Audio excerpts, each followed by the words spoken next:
Graças a Deus. A gente fica ouvindo e pensa assim: que seria se não tivéssemos um profeta para nos mostrar, né, estas coisas?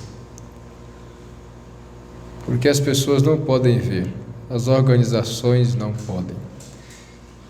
Nós vamos ler a Bíblia, vamos ficar em pé, Apocalipse, capítulo 3, versículo 17, apenas o 17.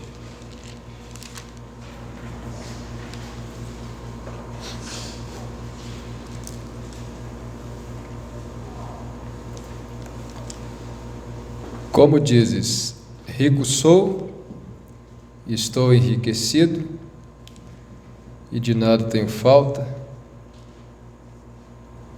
e não sabes que és um desgraçado e miserável, e pobre e cego e nu. Esta é a condição da era. Diz que é rica, que está abastada, não tem falta de nada, não sabendo que é desgraçada, miserável, pobre, cega e nua. Pedimos a Ti, Senhor, que acrescente as Tuas misericórdias, pois o Senhor já nos tem dado das Tuas misericórdias e por isso estamos aqui. Que a Tua graça nos alcançou com esta mensagem reveladora e nos tem colocado onde estamos. Nós Te agradecemos por isto. Pedimos que o Senhor acrescente mais e mais através da meditação na Tua palavra. Te pedimos no nome de Jesus Cristo. Amém. Assentem-se, por favor. Nós vamos continuar na era da igreja de Laodiceia. É a página é a 308. No livro é a página 308. Onde tem parágrafo, é o parágrafo de número 92. Parágrafo de número 92, isso é de acordo com a mensagem traduzida por Goiânia, que tem parágrafos. Então, no livro, a página 308. Na página 308 está aí no primeiro, segundo, terceiro, quarto parágrafo, nós vamos ler. Onde o profeta diz assim: você sabe que a religião hoje é reconhecida como um grande negócio? Tem se tornado um grande negócio, né? Todos nós sabemos. Até muitos políticos estão de olho nas igrejas. Muitos deles têm projetos para dar um jeito de arrecadar das igrejas, né? Algum tipo de imposto ou alguma coisa, porque elas movimentam muito dinheiro. As igrejas têm movimentado muito dinheiro, elas têm se tornado ricas, de modo que tem chamado a atenção dos políticos, né? Que não podem nem pensar em dinheiro, né? Os olhos saem estrelinhas assim, quando fala din-din, e aí eles têm que arrastar de todos os lados, né? E o movimento religioso, ao se tornar negócio, tem chamado a atenção e eles estão estão que não aguentam mais, né? Os dedos estão coçando-se. Nós temos que pôr a mão nesse dinheiro também, que as igrejas movimentam. E pode ser que vão conseguir, né? Por enquanto. Mas tem se tornado um grande negócio.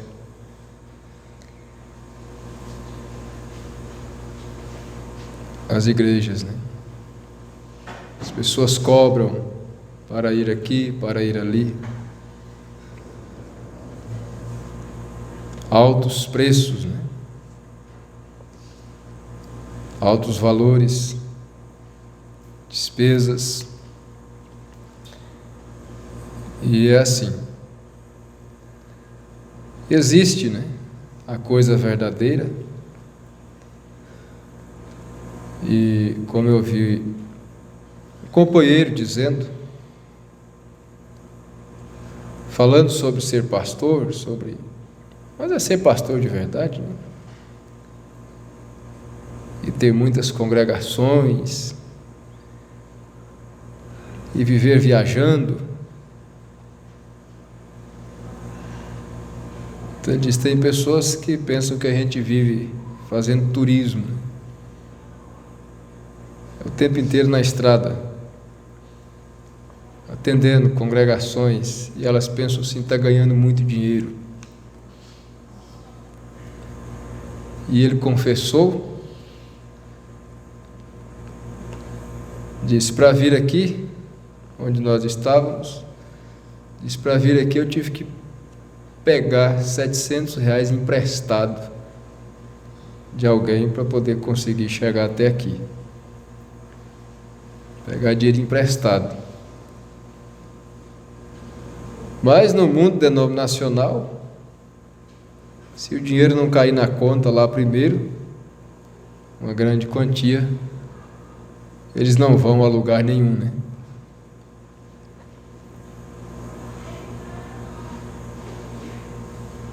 É um fato incontestável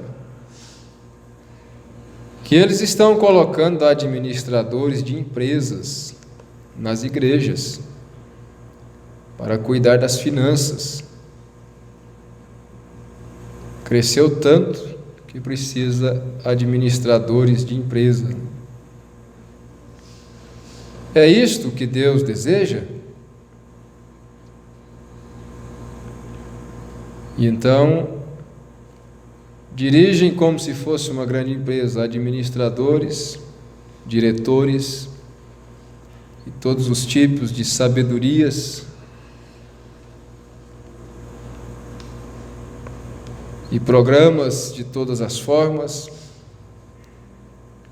líder disso, líder daquilo outro. Elas têm que ter isso. É o líder da mocidade, é o líder das crianças, é a líder das irmãs, é o líder do grupo não sei do que, o líder do grupo tal, e coisa dessa natureza. Programas especiais para tudo e para todos, exatamente como Hitler também tinha. Hitler tinha programas específicos para todas as áreas, desde as criancinhas até, e era uma maravilha o projeto, a ideia de Hitler. E as igrejas não estão atrás. Mas é isto que Deus deseja? Não nos ensina a sua palavra no livro de Atos que 7 homens cheios do Espírito Santo e de fé serviam ao Senhor em assuntos de negócio? Então aí você já sabe. Quando se fala de Atos, 7 homens cheios do Espírito, está falando justamente dos diáconos, né? A instituição dos diáconos em Atos capítulo 6. Foi para isso que foi instituído os diáconos na igreja, para cuidar das coisas naturais da igreja, as necessidades naturais, materiais,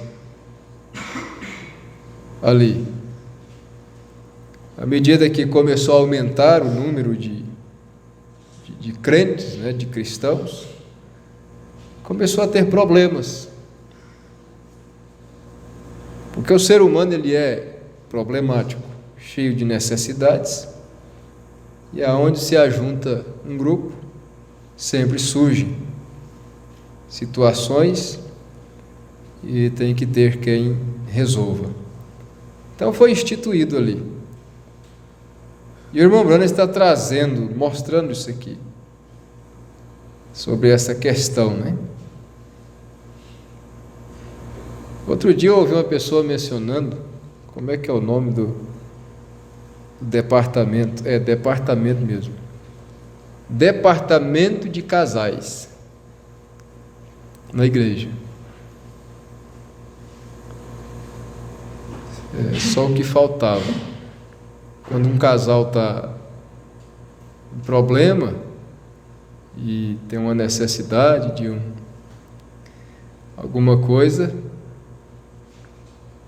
é o departamento de casais. Mas onde é que fica o sacerdócio? Aonde é para entrar o pastor, aí tem um departamento de casais, formado por um grupo de casais também. Muitas vezes, gente nova, nem filhos não tem experiência, é o líder do departamento de casais, para entrar em assuntos de casais com problema da igreja. Já pensou? Aí um assunto que deve ser tratado entre o casal e o pastor, vai logo uma turma de gente para ficar sabendo de tudo. Daqui a pouco a igreja inteira tá com o caso nos ouvidos. Olha que situação. Departamento de casais. E aí vai distribuindo assim, né? No fim o pastor fica só para dar a bênção final, a bênção apostólica.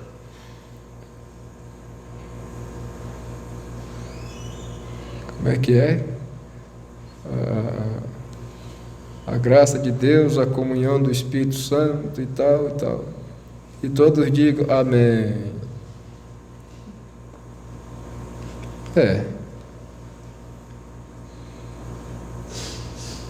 Uma vez eu disse, ser pastor dessa igreja aí é bom. Pastor não tem trabalho de nada, né? As irmãs cantam, pregam, faz tudo. No final ele dá a bênção apostólica, como dizem, e pronto. E nas coisas materiais? Cria-se um instituto, né, ao lado da igreja, muitas vezes, uma coisa assim. Não sei como é que funciona, de certo faz cadastro também, igual na assistência social, né? E ali mistura tudo. Ali mistura tudo, né? Obra filantrópica, mistura tudo. Atende os da igreja e gente de fora e tudo misturado, sem. Quando a Bíblia estabeleceu, colocou sobre a igreja a responsabilidade pelos domésticos da fé. A igreja não tem responsabilidade com gente lá de fora. Tudo bem, se uma vez ou outra é possível alguma coisa, tudo bem, mas a responsabilidade da igreja é com os domésticos da fé, com os crentes batizados, comungantes, ofertantes, dizimistas e assim por diante. Aí está a responsabilidade da igreja, né? Responsabilidade da igreja. Cuidar dos seus. Aí entra estes 7 homens, cheios do Espírito Santo e de fé, que serviam ao Senhor. Agora observe, olha a afirmação do profeta. Ele não diz servir as pessoas, serviam ao Senhor. Ao Senhor. Em assuntos de negócios, as coisas naturais, materiais. Distribuição de alimento, de suprimentos, né? Os cuidados da vida natural. Veja, pode-se certamente ver porque Deus disse: tu dizes que és rico. Eu nunca disse isso. Tu dizes que és rico. Eu nunca disse isso. É uma afirmação, né? Voltando aqui um pouquinho, eu lembrei de algo que a gente estava comentando. Eu dizia isso para minha esposa, eu vou dizer aqui. Sobre essa questão de responsabilidades da igreja, né? Observe, vamos juntar isso. Serviam ao Senhor. Então é ao Senhor.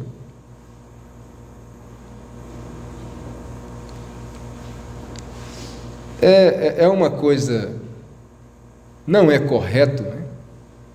Então, quando se há uma necessidade na igreja, que os membros façam coisas de forma particular, né? Ajudas particulares,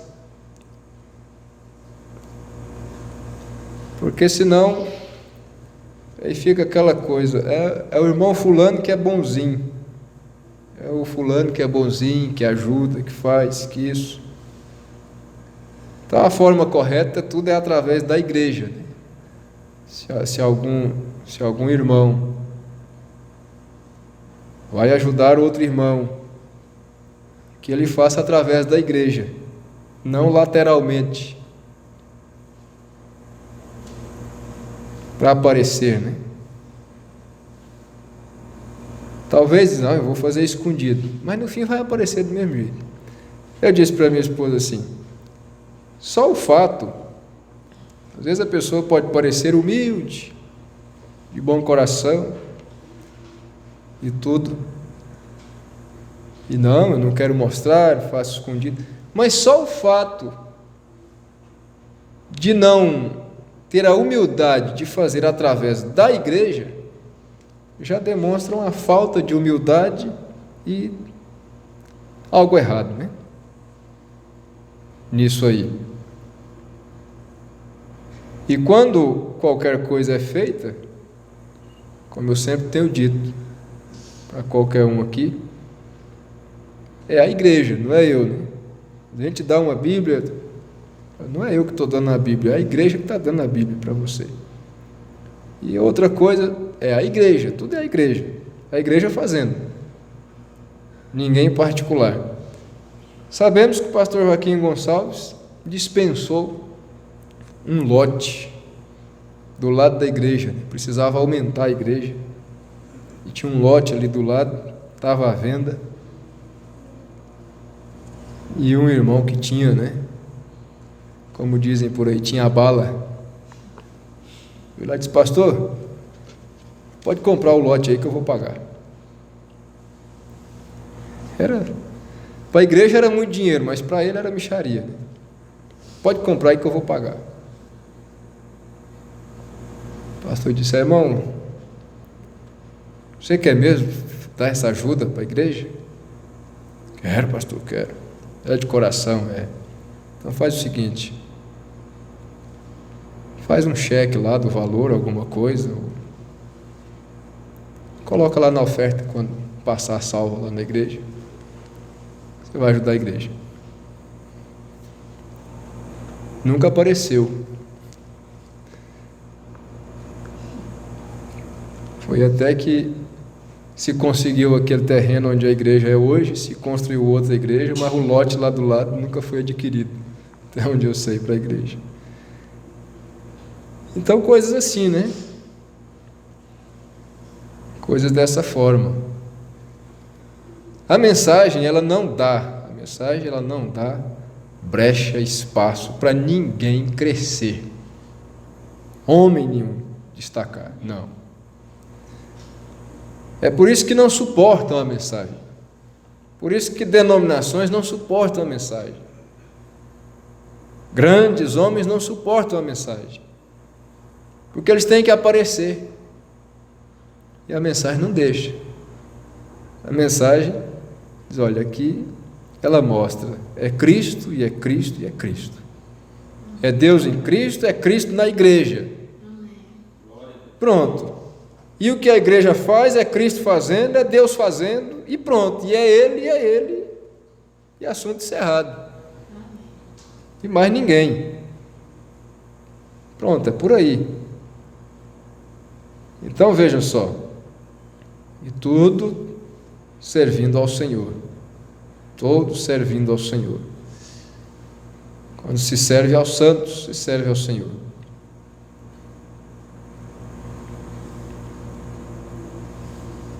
Veja. Aí ele diz aqui, há programas de rádio, programas de televisão, numerosos esforços eclesiásticos que estão custando milhões e milhões de dólares. A riqueza continua entrando abundantemente na igreja. E o quadro de membros cresce juntamente com o dinheiro. Todavia a obra não está sendo feita. Como quando não havia dinheiro e os homens repousavam exclusivamente na habilidade que lhes era dada pelo Espírito Santo.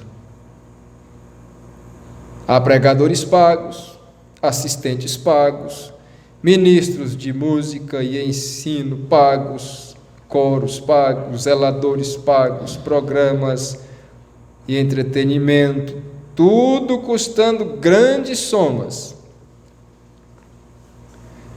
Mas apesar de tudo isso, o poder está diminuindo. Sim, a igreja é rica, porém o poder não está ali.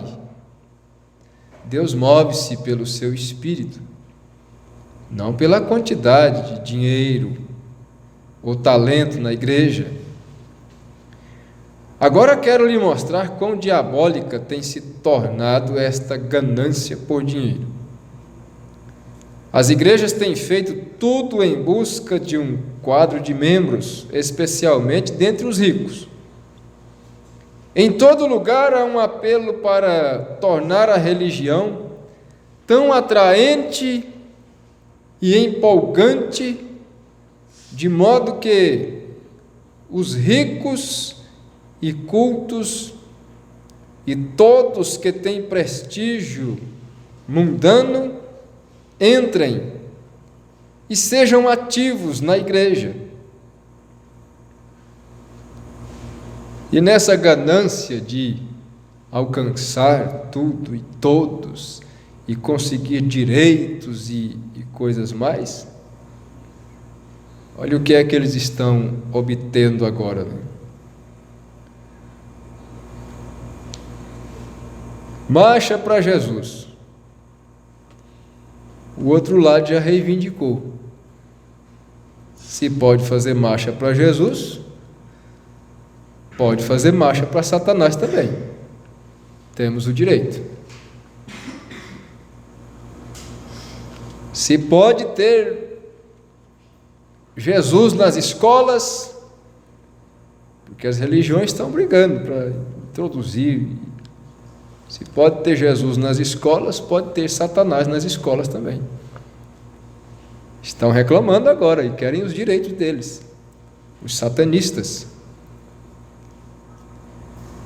estão exigindo que ou tiram monumentos de Bíblia das praças, ou que eles tenham o direito de colocar em seus livros satânicos também. Veja só. E eles estão certos. Estão certos. Ou a igreja acha que ela é dona do mundo? Eles não querem poder? Barra agora. É isso que conseguem, né? Diabólico mesmo. Aí no fim você vai descobrir. Na verdade era o tempo todo o diabo trabalhando. Ele, como se diz, ele cava por baixo para chegar onde ele quer. Exatamente como fizeram na Babilônia, né? Quando Belsazar estava... Essa expressão, ela tem um sentido, né? Cavar por baixo. Quando Belsazar estava festejando lá e pensando que ele estava ostentando, né? Ele não sabia que os caldeus estavam cavando por baixo. Eles cavaram pelo leito do rio e atravessaram por baixo dos muros. E ele não sabia. Quando a mão escreveu na parede lá, que Daniel interpretou, já era o último instante. E ainda naquela noite, todos eles minaram para dentro da cidade de uma vez. E tomou conta. E matou Belsazar e dividiu o reino. Os medos e os persas dividiram o reino, como estava escrito na parede. Então todo o tempo é o diabo cavando por baixo para chegar. Esse negócio de bancada evangélica e tudo, enfim, é o mesmo diabo, só que cavando por baixo, sutilmente, o tempo todo. É mais ou menos assim, ele bate de cá e apara do outro lado, né? É dessa forma. Veja, as igrejas têm feito tudo em busca de um quadro de membros, especialmente entre os ricos. Em todo lugar há um apelo para tornar a religião tão atraente, empolgante, de modo que os ricos e cultos e todos que têm prestígio mundano entrem e sejam ativos na igreja. Será que não podem entender que se a riqueza é o critério de espiritualidade, então o mundo já tem Deus? Tem tudo de Deus e a igreja não tem nada?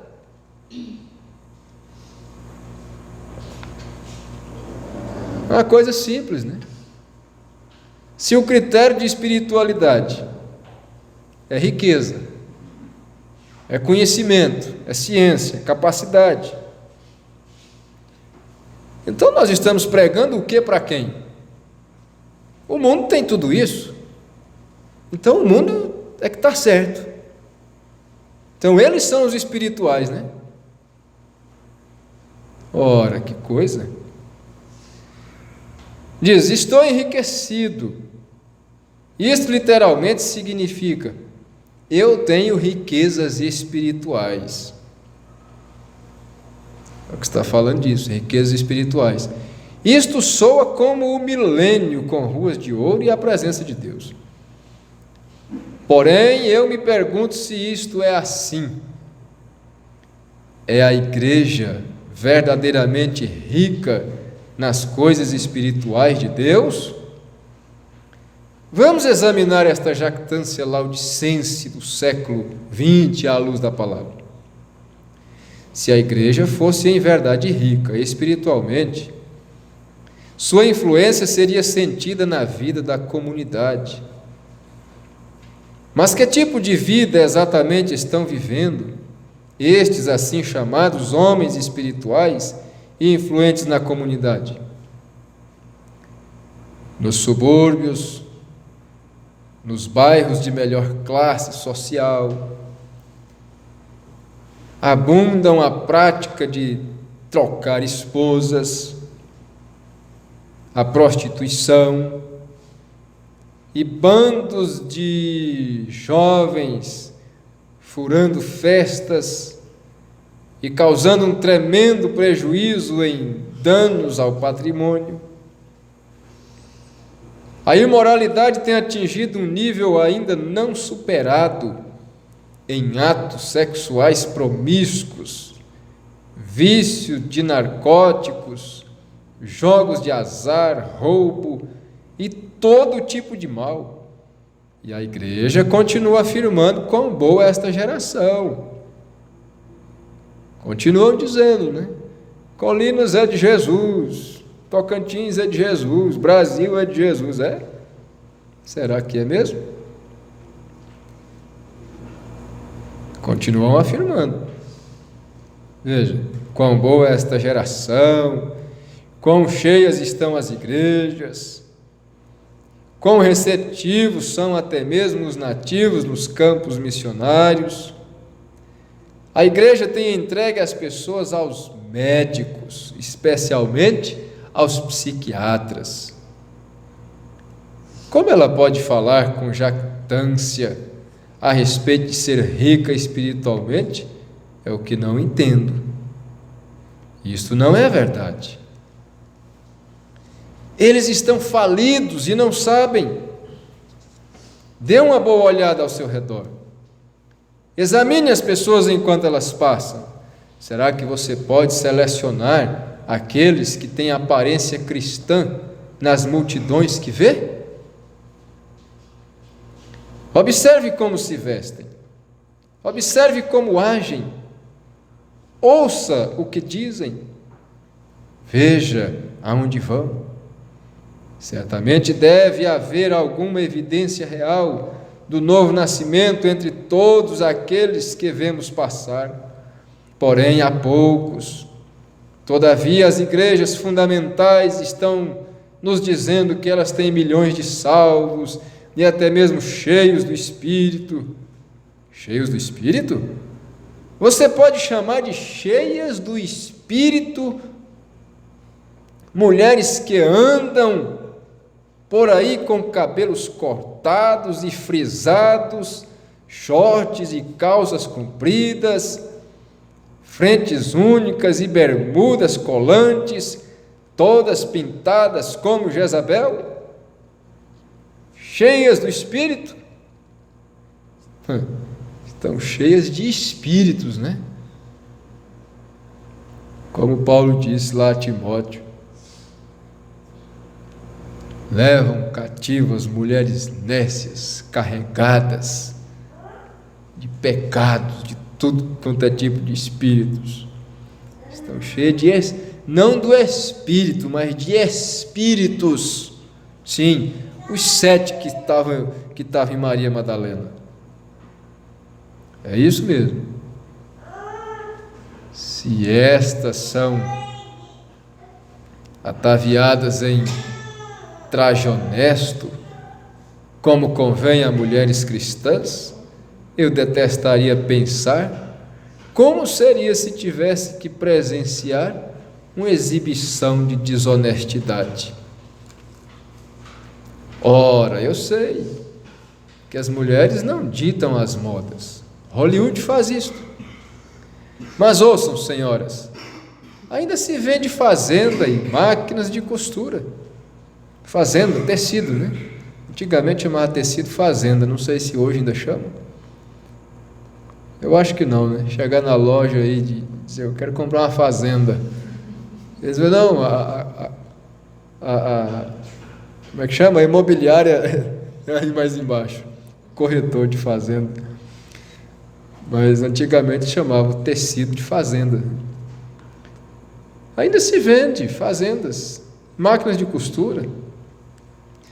Você não tem que comprar o que está nas lojas e depois usar isso como desculpa. Este é um assunto seríssimo no qual estou entrando. Você não leu na Escritura que quando um homem atenta numa mulher e em seu coração a cobiça, já em seu coração cometeu adultério com ela? E suponha que você se vestisse de tal maneira que viesse provocar isso. Isso faz de você uma parceira no pecado, ainda que você estivesse completamente desapercebida disto, sendo uma verdadeira virgem, sem tais desejos. Todavia, Deus a tem por responsável e você será julgada. Isso é muito sério, né? Agora eu sei que vocês, senhoras, não gostam desse tipo de pregação. Porém, irmã, você está erradíssima no que está fazendo. A Bíblia lhe proíbe cortar o cabelo. Deus o deu em lugar de véu. Ele lhe deu um mandamento para usá-lo crescido, é sua glória. Quando você cortou o seu cabelo, expressou que deixou a liderança de seu marido. Coisa terrível. Assim como Eva, vocês saíram e continuaram por sua própria conta. Vocês conseguiram o direito de voto, vocês tomaram os empregos de homens. Sim, o irmão Branham defendeu isso, né? E disse: se elas estivessem no lugar delas, não haveria homens desempregados e famílias passando necessidade. Vocês deixaram de ser femininas. Vocês devem se arrepender e voltar a Deus. E como se tudo isso não fosse suficientemente ruim, muitas de vocês conceberam a ideia que podiam invadir os púlpitos e os ofícios da igreja que Deus reservou para homens e somente para homens. Aí largam suas casas, a cozinha bagunçada, a pia cheia de vasilha, as roupas sujas esparramadas na casa inteira, até menino dormindo dentro de casa, para ir para os seus programas nas igrejas, para ir para as tais reuniões de senhoras, orações e tudo mais, né? E o posto do dever dela está lá, só a bagunça, tudo largado. O marido chega em casa, não tem comida pronta. O ladrão entra dentro de casa, rouba o que quer. Criança lá dormindo sozinho. Tudo isso a gente vê por aí. E onde é que elas estão? Estão fazendo a obra de Deus. Mas a obra que Deus deu para ela fazer, não quer fazer. Estou fazendo a obra de Deus, missionária. Veja só. Apesar de toda a maldade, ainda conceberam a ideia de que podiam invadir os púlpitos e os ofícios da igreja, que Deus reservou para homens e somente para homens.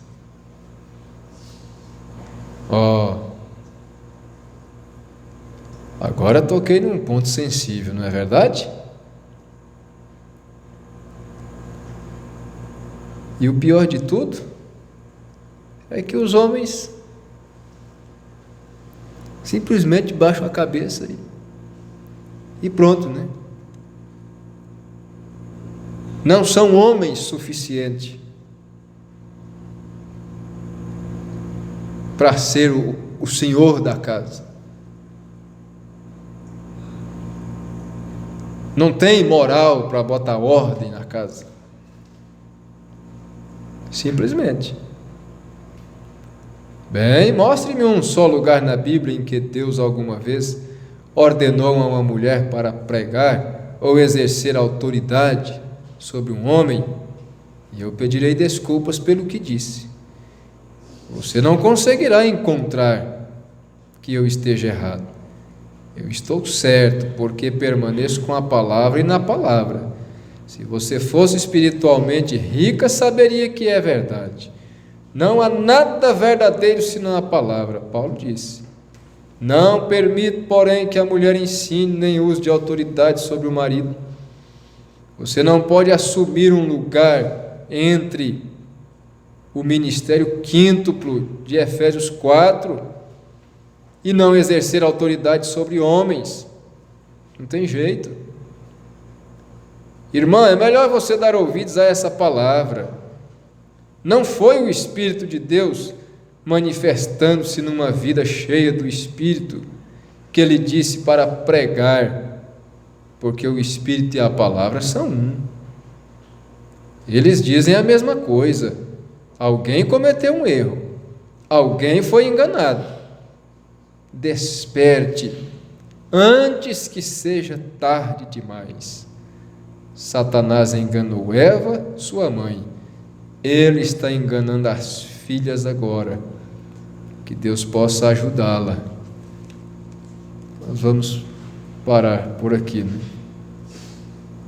Que Deus possa ajudá-la. Satanás enganou Eva e agora está enganando as filhas.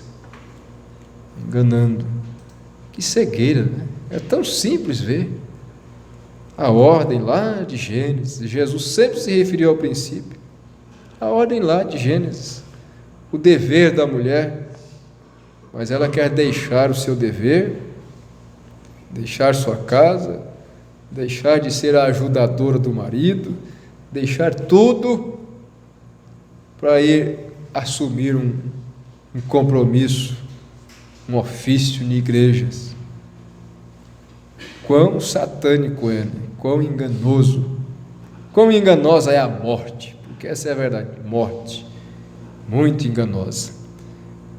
E nós damos graças a Deus por Ele ter nos enviado um profeta para mostrar, para esclarecer, para mostrar e nos fazer evitar, né,